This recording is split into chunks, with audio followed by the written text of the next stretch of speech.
Shalom, shalom. Yes. I'm about to put out another video. Today's date is March 30th, 2020. The name of this video was called "The Time Is at Hand." I have to go a little bit into this today. I'm not going to put out 4 and 5 videos about this, or 3 videos or 2 videos. I'm going to get to the point. The time is at hand, just meaning that we're living in the last days and times according to the Bible. But the Bible never put a specific day and hour when Christ is going to come back. But the Bible did speak about the signs of his second coming in the earth. So, if you're not ready, this is the time to get ready. That's what we should be focused on doing instead of focusing on what day and hour he's going to come.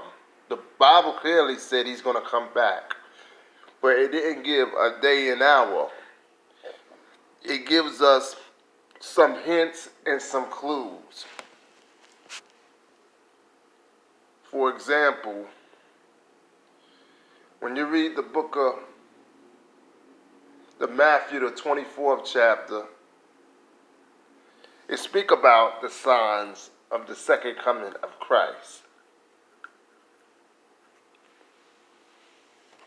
When you read the book of Luke, the 13th chapter, the same thing.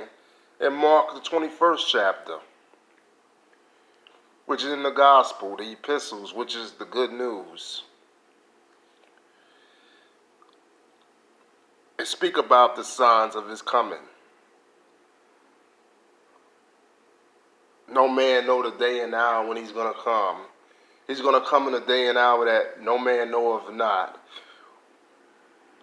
When you read the book of Thessalonians, 1 Thessalonians, the 4th chapter, it spoke about him coming as a thief in the night.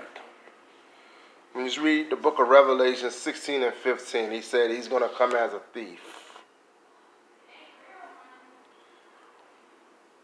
A thief won't tell a person when he's going to come and come to his house and steal his goods, or break in his house and steal his goods. He just shows up when nobody's not home or when they home sleep. When people least expect it, that's when a thief pop up. So, the time is at hand, and he left us these clues in the scriptures. So if you know the time is at hand, this is the time right now to be ready. So I'm going to read this. Revelation 1 and 3. It said, "Blessed is he that readeth, and they that hear the words of this prophecy." He that read what? The scriptures. You're blessed if you read and you understand the scriptures, if your spiritual eye is open and you know what the scriptures mean and what they're saying. And they that hear the word of this prophecy, and those that hear the word of this prophecy. Prophecy concerning what? The second coming of the Messiah. So this is written in the book of Revelation 1 and 3. John wrote this in the Spirit of God, the Spirit of the Father. I'm going to read on. "And keep those things which are written therein, and keep the commandments which are written therein." You bless if you keep the commandments. You can't just do what you want and think your name is going to be written in the book of life, or you're saved, or you're born again, or you convert. There's a certain way you got to live. Because if you keeping the things that are written therein, you're going to convert. You're going to be born again. You're going to be like a little child. You're going to be sealed with the blood of Christ. So if you're doing all of the above and you covered with the blood of Christ, then you're keeping the things that are written therein without a shadow of a doubt.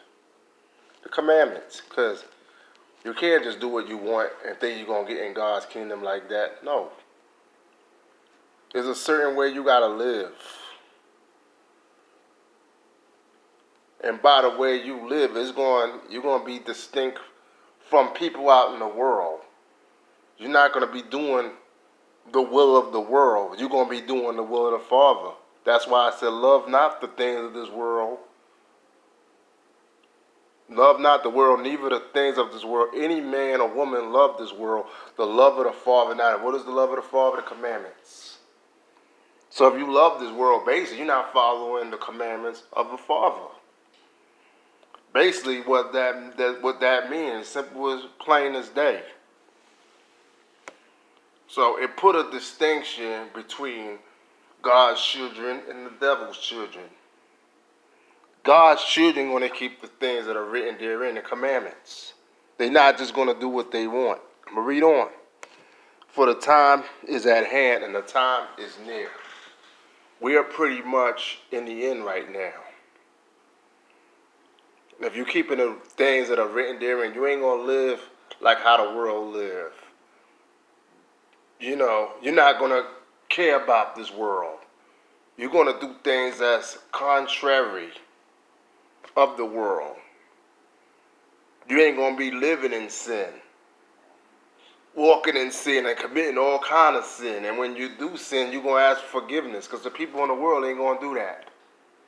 And if they do it, they're not genuine about it. They ain't going to want to change from living in those wicked, sinful ways. They going to want to let go of this world if they want a God. If you want a God, you ain't going to want to continue being a homosexual, a lesbian, a drug dealer, a pimp, a prostitute, a racist, a child molester. Let me see what else. You ain't going to want to continue eating unclean foods, because it is a dietary law in Leviticus 11 and Deuteronomy the 14th chapter. You ain't going to follow Sunday Sabbath. You're going to keep the true Sabbath, the seventh-day Sabbath, to the best of your ability. Even though we're under grace, you don't have a license just to sin and live any kind of way. You're going to keep those things written therein. Why? I'm going to read on again. For the time is at hand and the time is near. This kingdom is going to end. Satan's kingdom is going to end. So, like the ship said in Revelations 12 and 12, it say, woe to the inhabitants of the earth and of the sea. For the devil come down unto you having great wrath, because he know he have but a short time. Satan know his time is up. He know he's going to the lake of fire, and he's looking to drag many right along with you with him. And like they say, misery loves company. So if you don't want to be in his company, you have to give your life over to the Messiah. You got to convert. You got to be born again. You got to be covered and sealed with the blood. St. John 3 Christ speak about Nicodemus being born again. And you read Matthew 18 and speak about Christ calling a child over and telling the disciples, you have to convert and be like that little child. Revelations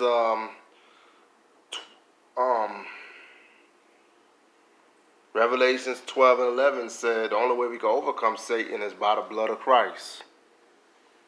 We already overcame. We already got the victory. You know, if you are a true believer and you know that the time is near. So, like this video said, the time is near. Give your life over to Christ. Be born again. Convert. Get covered with the blood of Christ. Ask for the Holy Spirit. The Bible said in Matthew 7 and 7, ask and ye shall receive. Like it said in St. John 14 and 14, anything you shall ask in my name, I will do. And it's already done if you believe and have faith as a grain of a mustard seed.